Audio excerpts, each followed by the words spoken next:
Hello and welcome. Welcome back to Nibbling Around Town. I am Mark Whalen, your host and your chef, and I am so glad to bring you a totally new show today.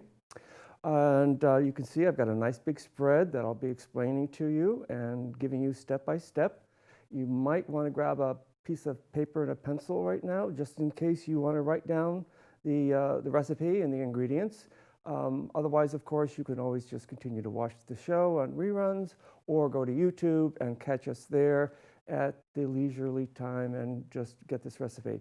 This recipe is something I sort of created out of my travels from Greece. So I'm taking you back to the Mediterranean, but a little bit of a different part of it.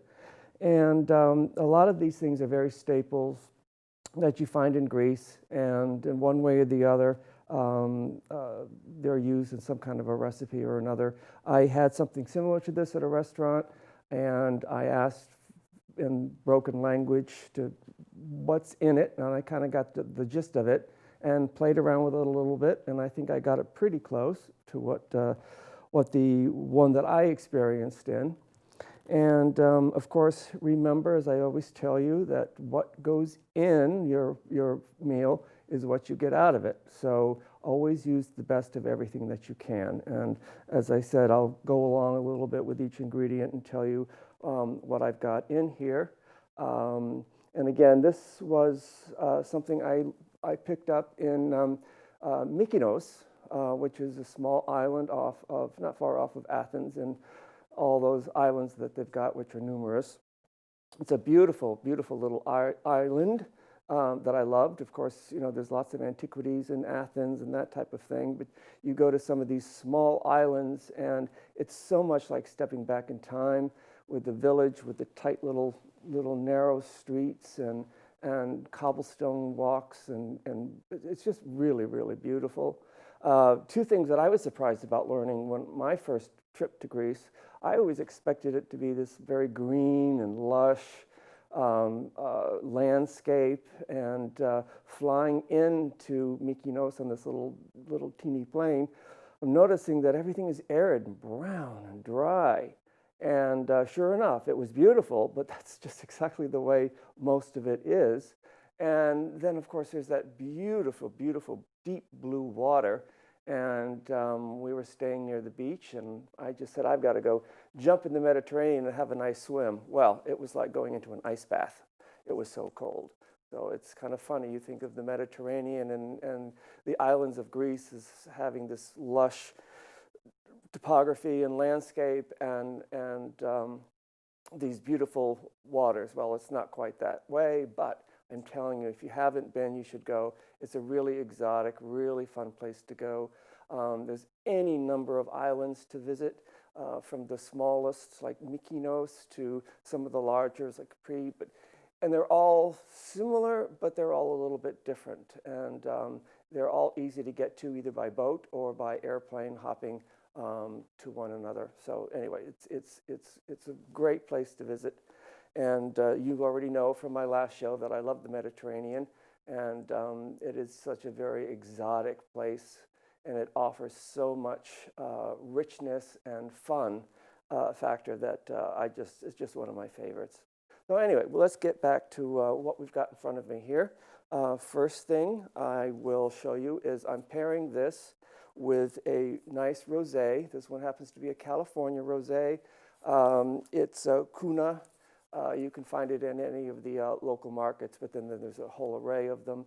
You don't have to pair this with a rosé, a white or a red, or any of your favorite cocktails will do. And having said that, what this recipe really is, it doesn't really have a name. I just call it Mark's Greek cheese spread. And that's pretty much what I'm making for you today, is a cheese spread, something that you can use obviously for company or just for yourselves at home. It's wonderful with crackers. It's wonderful with on any kind of a bread. Use it as something to have as with cocktails before dinner, or even at dinner in place of butter or something like that. If you're serving bread, this just makes a wonderful alternative. It's really very good. So the first thing I'm going to do, of course, is the chef always has to have a sip of wine. So I'm going to give myself a little bit of this wine. love to have you join me. Bring a glass, get your own glass, and have some. So cheers. Mm.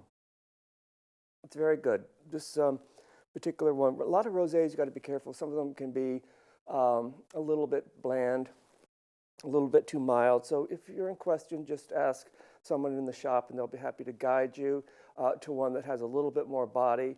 And of course, they go from sweet to dry.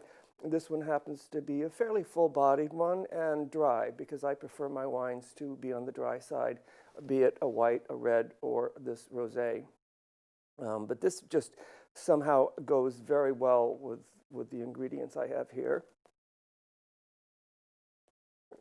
So what do I have here? Well, I have in this tray here. I know it's kind of hard to see. The ingredients are blue cheese, about 4 ounces of blue cheese. I have feta cheese, fresh feta, that's about 6 ounces. I have here, which I'll tell you about how we do this, there's about 2 pounds of tomatoes. And I always use, of course, the best kind. This is the kind that you can see at the store that comes with they call them on the vine. And they're usually the best ones you can get in the store. Obviously, if they're in season, you've got them in your own garden, or you can get them from a farmer's market. Well, like I said, what goes in comes out. The best you can get is the best to get. And this is fresh mint. This just happens to be from my own garden. And if you don't have mint, it's very easy to grow. It actually grows like a weed, but it's so easy to control. You just yank it out if you don't want it. And I use mint in all kinds of things. I even put a little bit, my Italian grandmother used to put a little bit of mint when she made her tomato sauce.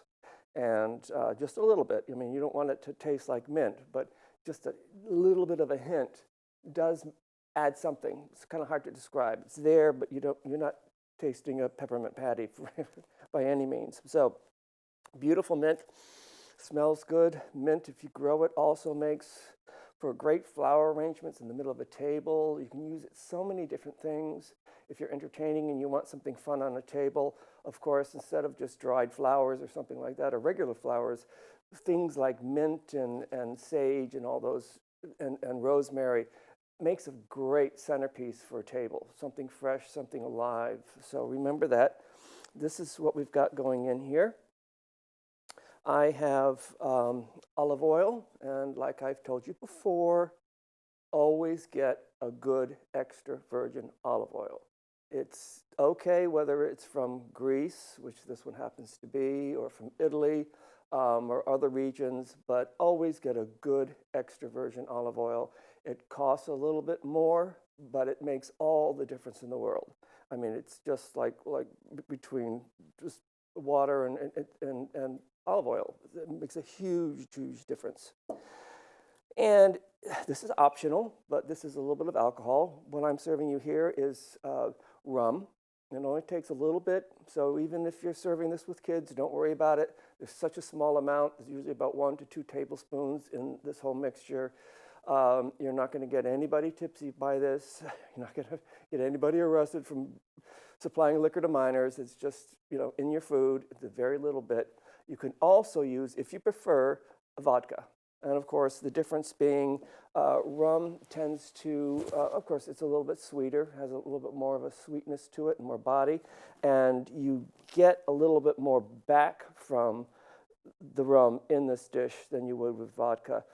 Vodka adds a little bit of a tang to it. You don't really taste the vodka, of course, as you know, if you drink vodka. But it does add to the dish in a different way. Instead of adding that little bit of sweetness, it adds a little bit of tartness to it. So either one is good. Use about 2 tablespoons of those and you're fine. Now, I also have, today I'm just going to be using crackers to keep it simple, but you can use beautiful French bread, a boule, make your own bread, rolls, anything. It goes with all kinds of things and all kinds of different crackers. So use your favorite or use several different things. Have some sliced bread in cubes, have a little bit of crackers, have a selection. It always makes it more fun, and then people can pick what their favorite is. Now, the tomatoes. That's a very important thing in this recipe is what do we do with these tomatoes? Well, it's not your ordinary tomato, and I'm going to show you what we do. Tomato.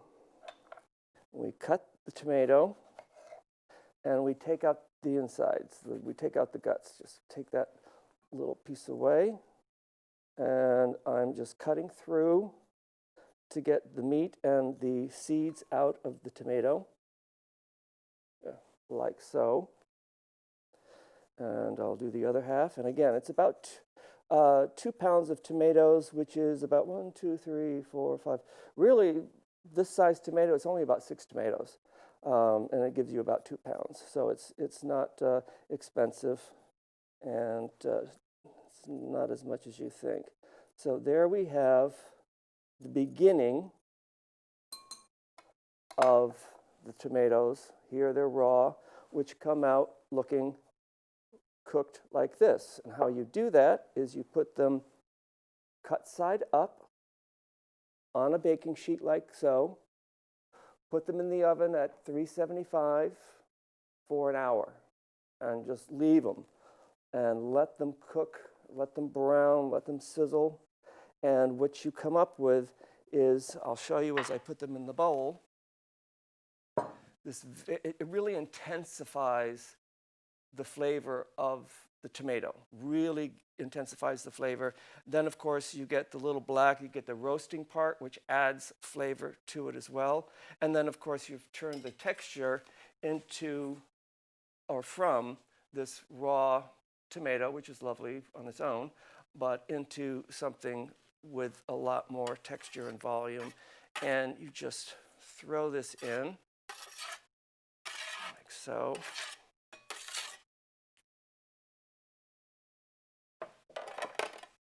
Time for a little glass of wine. Okay, now, what do we do with it? We get rough with it. Mush it. You can use a fork or any kind of utensil that you have. And what I'm doing is just breaking the tomatoes up into small pieces. Do not try to homogenize. Do not try to make a paste out of this. Leave it pretty chunky. Most of all of this is just lots of good chunks in it. There we go. See, that's all there is to it. Then we start adding some of our other ingredients. And if you have a preference over feta over blue cheese, we'll of course use a little bit more of that, or vice versa.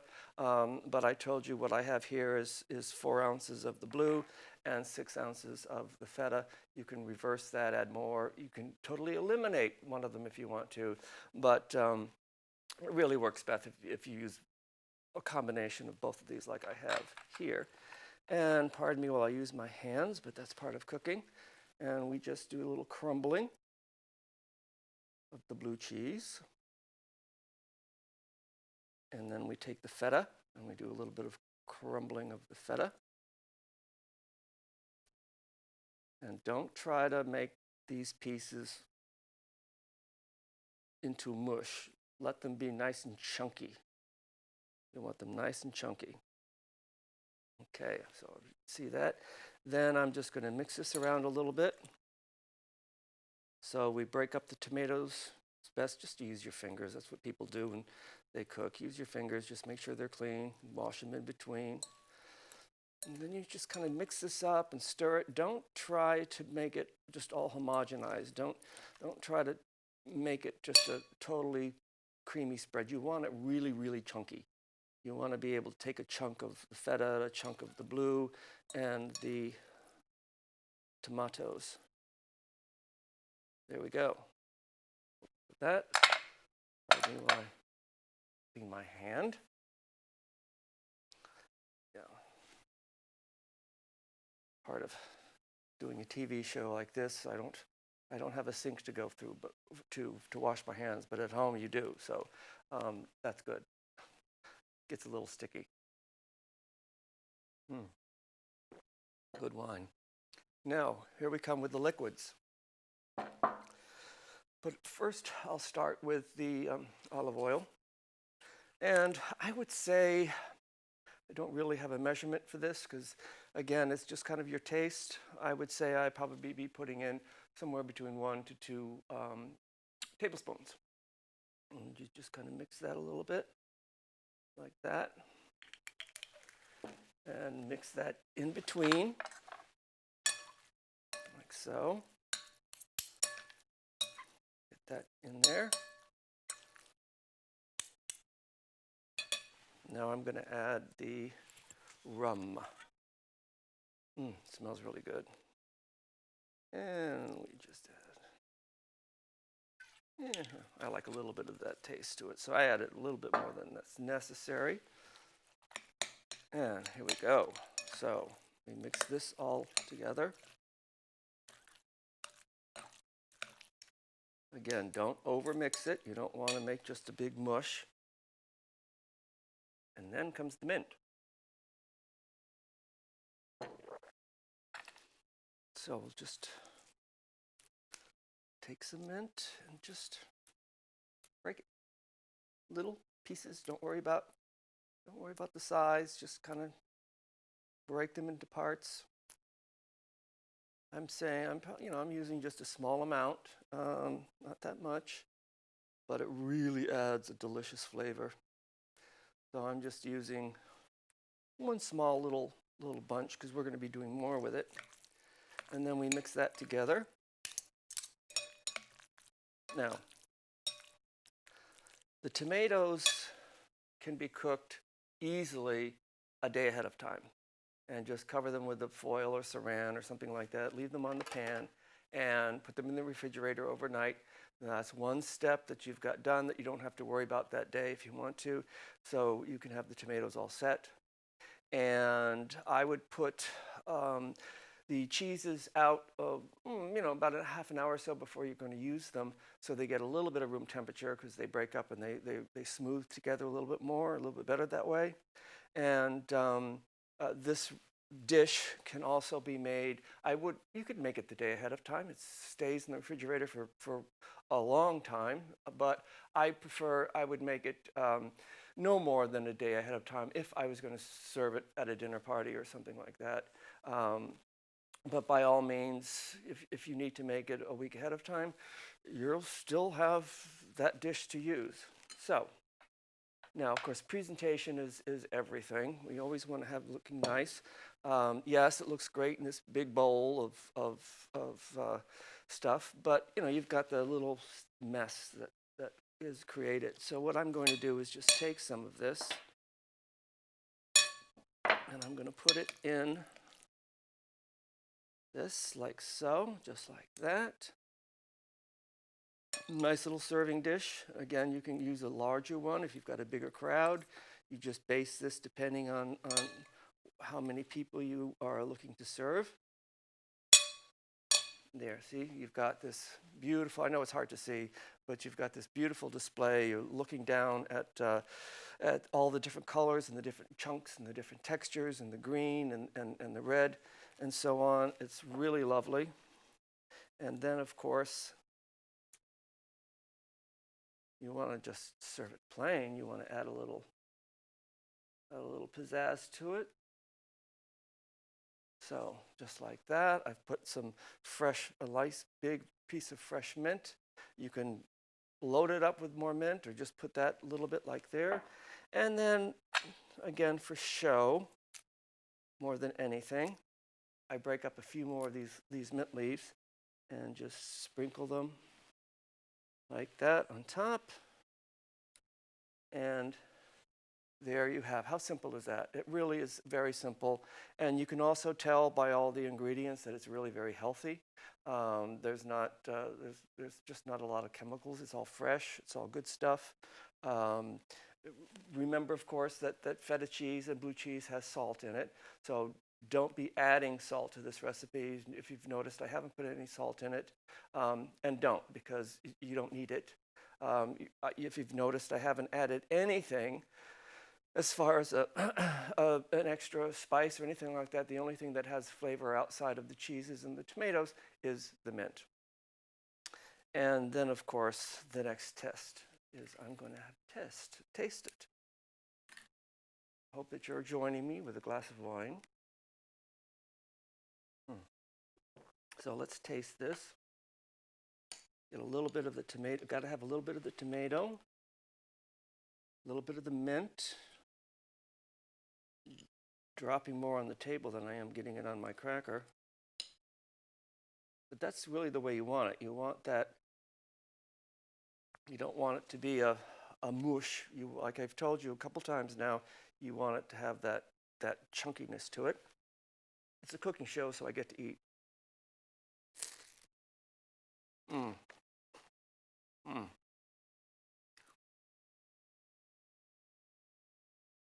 Magnificent. You get, again, I've got mint in here, but it doesn't taste like I'm eating a peppermint patty. It just dissolves in here and adds a little bit of something to it. I've got the rum, which is a liquid, adds moisture to it, but you're not tasting, which is what you want. You're not tasting any one particular ingredient over the other. It's the combination and the melding of all of these together that makes this dish so very, very good. Because you're not really sure. I guarantee you put this out and people are going to say, well, what's in that? And they'll taste it and they'll say, well, I know there's some kind of a cheese in it, but and it looks like red stuff, must be tomato. What else is in there? They won't know. Delicious. Love it. I could continue to eat them. Now, I call this Mark's Greek cheese spread. If your name happens to be Holly, you have my permission to call it Holly's cheese spread. Or if your name is Tom, it's Tom's cheese spread.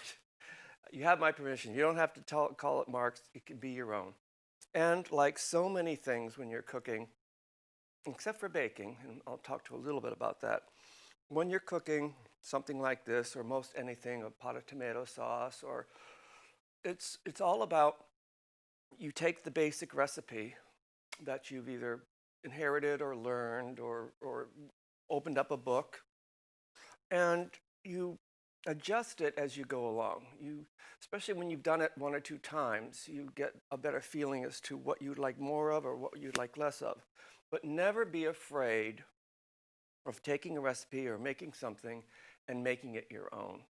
And adding something that's not part of the recipe. If you want to add some peas to a stew, and it doesn't call for it, add some peas if you love peas. If you want to add something else that adds some color, go ahead and do it. Make it your own. And experiment with it.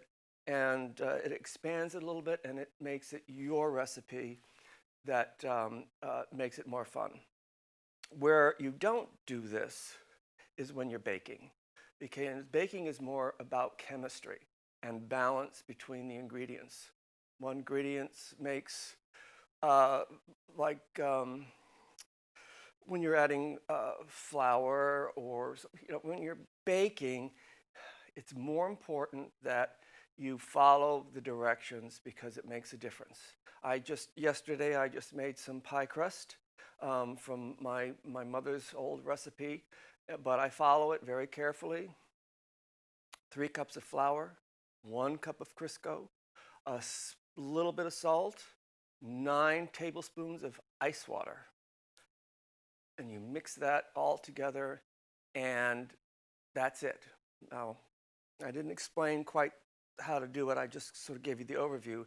But I wouldn't I wouldn't add, let's see, I'm going to add a little bit more Crisco, I'm going to add a little bit more flour. No, you really have to stick to the recipe because it's all about chemistry. Baking a cake, you have to really be careful with that because if you add too much of one thing, too little of the other, it's not going to rise or it's going to fall or something like that. So remember that. So have fun with this. And of course, you can see this would make beautiful color for the holidays. If you want to have a Christmas spread, you've got the green and the red and the white. So, hey, you've got it perfect. But it goes good with anything.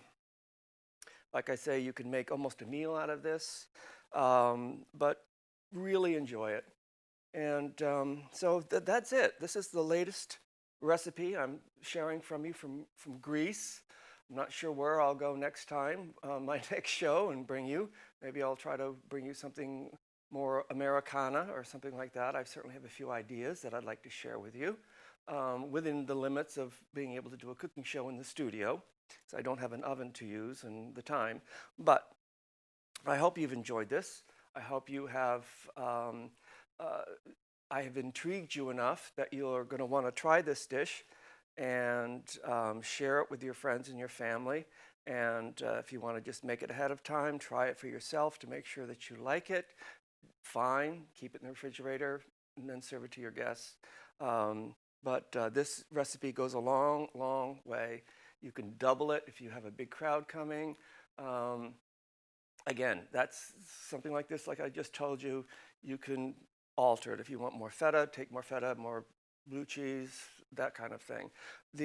Staying with the liquids, you just want to, if you're going to add more and double it, just remember that your liquids have to be in proportion to what you're putting in so you get the right amount.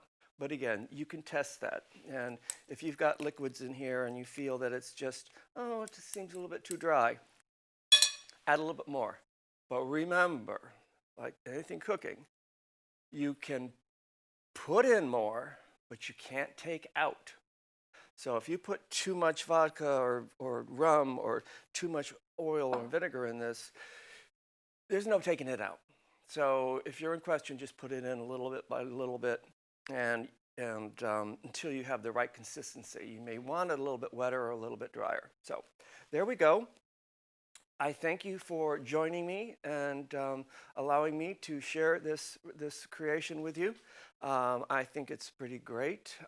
If I say so myself, I think you'll enjoy it. Make it your own. And I'm sure I'll be back with another nibbling around town for you very soon. And Lord knows where I'll be taking you in the world. Maybe, like I said, we'll be right back at home, or maybe we'll be in Hong Kong. I just don't know yet. But stay tuned. We'll have something really fun for you. Take care. Enjoy this. And we'll see you soon.